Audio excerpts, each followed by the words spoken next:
Salutations chers auditeurs. Savez-vous qu'il y a quelques semaines, j'ai réalisé un de mes rêves d'enfant. Sur TikTok, récemment, j'ai plein de vidéos parlant de correspondants. Et si je vous dis ça, c'est parce que effectivement, j'ai enfin trouvé un correspondant qui serait d'accord d'échanger avec moi, tout simplement. Et après quelques jours d'échange avec cette personne, on a compris deux choses distinctes. Premièrement, elle a compris que moi j'habitais à Paris. Deuxièmement, cette personne vit, elle, en Autriche. Cela m'a donné donc une idée très intéressante que je puisse réaliser. Déjà, nous avons convenu avec cette personne que je serais la première personne à envoyer une lettre. Et donc, je me suis dit, pourquoi pas ne pas pimenter un petit peu les choses. Et étant donné que je vis à Paris et que cette personne le sait, pourquoi ne pas préparer une lettre / un colis rempli de choses qui viennent de Paris? Qu'est-ce qui sonne Paris à vos yeux?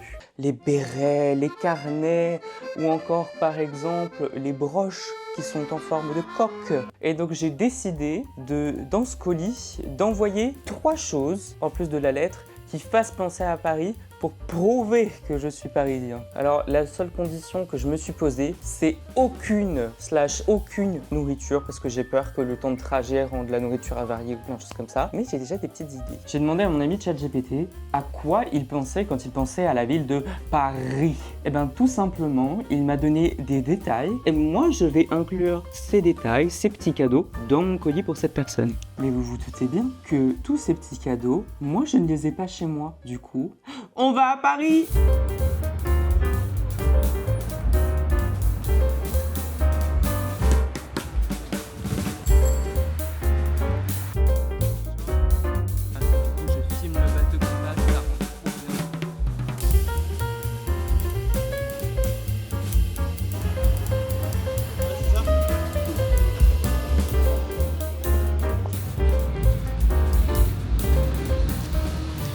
Le premier arrêt de cette vidéo pour le premier cadeau, c'est les bouquinistes des quais de Seine. Les bouquinistes des quais de Seine, pour moi, c'est un petit peu la magie de Paris, parce que ça fait partie intégrante de ce décor. On peut y trouver des livres anciens, des affiches, des souvenirs. En fait, c'est le paradis pour les touristes de Paris. Mais si je viens acheter un truc ici aujourd'hui, c'est aussi pour l'histoire de ces échoppes. En fait, la tradition des bouquinistes parisiens, elle débute aux alentours du XVIe siècle. Alors bien sûr, à l'époque, les emplacements et les produits étaient différents, mais rendez-vous compte, ça correspond à plus de 400 ans d'histoire pour ces stands. C'est tellement iconique que ces traditions et ces savoir-faire des bouquinistes des quais de Paris sont inscrits au patrimoine culturel et matériel de France depuis 2019. Donc pour moi, c'est l'endroit parfait pour acheter un petit cadeau qui soit authentique de Paris, car en fait, en offrant un truc de là-bas, on offre une toute petite partie de l'histoire de Paris. Donc je sors des bouquinistes et du coup j'ai acheté ceci. C'est tout simplement un petit miroir. Je pense que ça peut vraiment faire la différence parce qu'il y a marqué Paris dessus, donc c'est merveilleux. En plus aujourd'hui il fait très beau. Wow. Trop beau même, je pense. Genre regardez-moi ce ciel bleu aujourd'hui. On n'a jamais vu les Parisiens ça depuis au moins 4 mois, c'est dingue. Non. Étant donné que j'ai encore du mal à parler un petit peu tout seul dans la rue comme ça, j'ai appelé une personne avec qui je vais voir. On va se rencontrer dans un parc et on va faire des petits achats ensemble. Et ça vous permettra de rencontrer d'autres personnes. Et en plus pour moi, de ne pas avoir peur à parler devant la caméra, même si je le fais actuellement. Je suis là, tu vois, c'est dingue, genre. Faut savoir que quand je me balade à Paris, il y a un petit jeu que j'adore faire, c'est me faire passer pour un touriste. Étant donné que j'ai la possibilité de parler plusieurs langues, je me réserve parfois le droit de parler dans une autre langue quand je parle à d'autres personnes ou quand on essaye de m'arrêter dans la rue. Je vais I don't speak French, hein, voilà, et ça marche pas du tout, mais c'est quand même marrant de le faire. Là, on va au square Georges Kane, je sais plus, parce que mon ami m'y attend. Vas-y. J'enregistre là. Déjà dites bonjour à Luna. Bonjour. Luna a 22 ans. Elle adore boire l'eau des cornichons, elle fait du breakdance et elle veut adopter un raton laveur. Non mais du coup, je me suis trouvé ouais. De ouf. Ouais. Trop. Je me suis trouvé une correspondante en Autriche. J'allais envoyer aujourd'hui la première lettre que j'ai fait. Je vais lui acheter des trucs de Paris que je lui envoie dans un colis. Ah, trop bien. Donc là, je suis déjà baladé chez les bouquinistes et j'ai acheté un petit truc chez Bouquiniste. Genre. Vas-y, tu peux nous parler un peu des quais de Seine, Arsène? Je connais rien des quais de Seine. Mais du coup, qu'est-ce que je devrais acheter à ma correspondante? Le Tour Eiffel, c'est un must-have. Et pour un petit côté décoratif, vraiment, je pense que la carte chat noir, c'est rigolo. Ou tu sais, tu vois un truc, un dessin un peu cliché de Montmartre, tu vois. Pas mal, hein? Merci pour ces conseils. Ouais, je t'en prie. Salut. C'est super intéressant. C'est pas grave.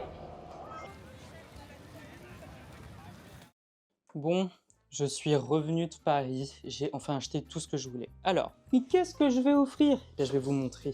Premièrement, chez les bouquinistes, j'ai acheté une édition spéciale des Misérables en anglais pour qu'elle puisse le lire. Et je trouve que c'est bien pour une personne qui justement aime bien l'histoire d'avoir ça. Donc trop cool. J'ai pris un espèce de un petit miroir justement de poche qui c'est toujours pratique. On pourra se voir quand on est beau avec justement des petits designs parisiens. Je suis content d'offrir ça, donc c'est sympa. J'ai également pris 2 cartes postales très stylées. Celle-ci, franchement, elle est hyper classe. Attends, je vais faire comme une youtubeuse. Voilà, elle est hyper classe.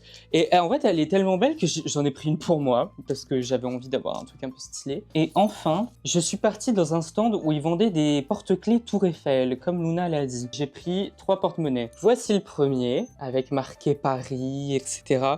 Je pense que je vais laisser celui-là à la maison. C'est pas mon préféré, mais je pense que j'aimerais bien lui offrir celui-là. Ah bah alors là, on est France. Hein. Là, c'est le français. Là, qu'est-ce qu'on a? On a la Tour Eiffel, on a des macarons. Enfin, punaise, c'est magnifique ça comme cadeau. C'est dingue ce que je propose avec un petit ruban et tout. Et en plus, le plus pratique, schlag. Poup, poup, incroyable. Donc ce porte-clés là, qui est vraiment très très beau, que moi j'aime beaucoup. Et enfin, je me suis dit, mais Arsène, tu habites à Paris, tu n'as rien pour toi. Bah moi, je me suis pris ça. Franchement, plutôt sympa. Un petit porte-clés avec des macarons aussi. Et je trouve que honnêtement, pour un premier colis, c'est plutôt pas mal tout ça. Honnêtement, plutôt satisfait de tout ce que j'ai trouvé. Ça va être vraiment super à envoyer. Et je pense que ça va vraiment faire plaisir à la personne. C'est ça qui est le principal aussi. Mais c'est pas tout. Je suis aussi allée chez Emma pour pouvoir acheter par exemple du scotch coloré, des petits stickers pour que les lettres que je vais écrire soient un peu sympas. Donc déjà, j'ai acheté ce truc. En fait, c'est une espèce de cagette. Ouais, donc en fait, ça fait une espèce de cagette. Donc moi, je me suis dit que c'est bien. Comme ça, je peux stocker des choses dedans, notamment les lettres qu'elle va m'écrire. J'ai pris ceci, des petits stickers sympas. Enfin, voilà, collés, c'est sympa. Des lettres. Simplement. J'ai pas de timbre, mais ça, je pense que je l'achèterai à la poste. Des feutres, des trucs plutôt sympas, voilà, les petites lettres pour que ça soit cool. Et enfin, j'ai également pris du ruban. Voilà, je pense que ça peut être vraiment sympa de pouvoir designer les lettres, etc. Punaise, j'ai un problème, je viens de me rendre compte. J'ai pas de papier blanc. J'ai que du papier en couleur, donc je suis vraiment very sorry, but for this time, color paper. Hein. Sorry. Surtout un truc que moi, ça me faisait peur au début, c'était mais de quoi, je ne connais pas la personne, de quoi on va parler dans la lettre en fait. Et donc j'ai trouvé des trucs en ligne, ça s'appelle le jeu des 21 questions. Et donc là j'ai trouvé une édition des jeux des 21 questions que tu fais quand tu ne connais pas quelqu'un, quand tu te présentes par exemple. C'est très bête, mais les 4 premières questions c'est comment t'appelles-tu, quel âge as-tu, où habites-tu, as-tu des frères et sœurs, quel est ton passe-temps préféré. Et en fait t'as 21 questions comme ça, et moi je vais répondre à ces questions dans ma lettre pour que je lui envoie, et qu'ensuite elle m'envoie ses réponses par lettre. Comme ça il y a un petit échange qui va commencer à être créé, et petit à petit on se connaîtra mieux, il y aura des choses sur lesquelles elle pourra répondre dans ma lettre, que moi je pourrai répondre dans la sienne. Donc c'est comme ça qu'on va créer ensemble cet échange. Donc on va commencer à écrire ces lettres en fait. Et bien c'est parti, on y va.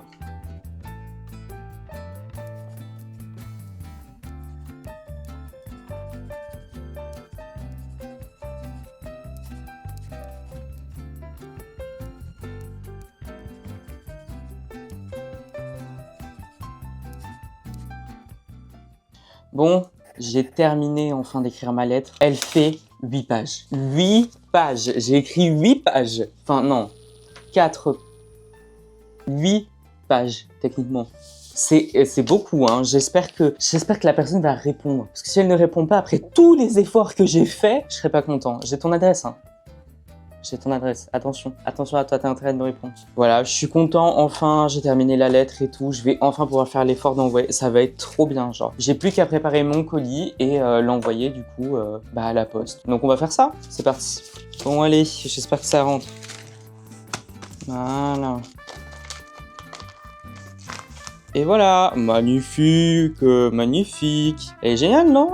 Par contre, le seul truc que j'espère, c'est que c'est pas une mineure, hein, parce que ça va être trop bizarre si j'envoie un colis à une mineure. Après, vous me direz, j'ai commencé YouTube, donc finalement, ça va dans le thème. Mais quand même, voilà, j'espère que c'est une personne majeure, vaccinée et tout ce qu'il y a, parce que si après les parents, ils... Mais tu écris à qui, en fait, ça va être dans une situation un peu gênante, hein, donc on ne veut pas ça ici. Bon, bah j'ai envoyé le colis, c'est bon. J'ai déposé à la poste, normalement ça devrait arriver à la fin de la semaine. J'espère que la personne va le recevoir, je l'espère de tout mon cœur. Par contre, ça m'a coûté 20 balles. 20 balles. Je refais le calcul, hein. 20 € de cadeau, 20 €, 40 balles.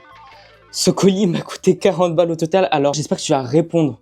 Si tu ne réponds pas, je vais chez toi, je récupère les 20 balles moi-même. Je te jure, s'il te plaît, réponds-moi. S'il te plaît, réponds-moi. Non, mais voilà, donc ça a été envoyé. J'espère vraiment que la personne va me répondre, que moi aussi je vais recevoir du coup une petite lettre avec des infos et tout. Ça peut être vraiment cool. Mais voilà, la prochaine fois que vous verrez un petit peu des nouvelles de cet échange, et ben la vidéo normalement sera déjà postée sur YouTube. J'aurai sa réponse et comme ça je pourrai continuer à en parler pour une prochaine fois. Voilà. Allez, bye bye.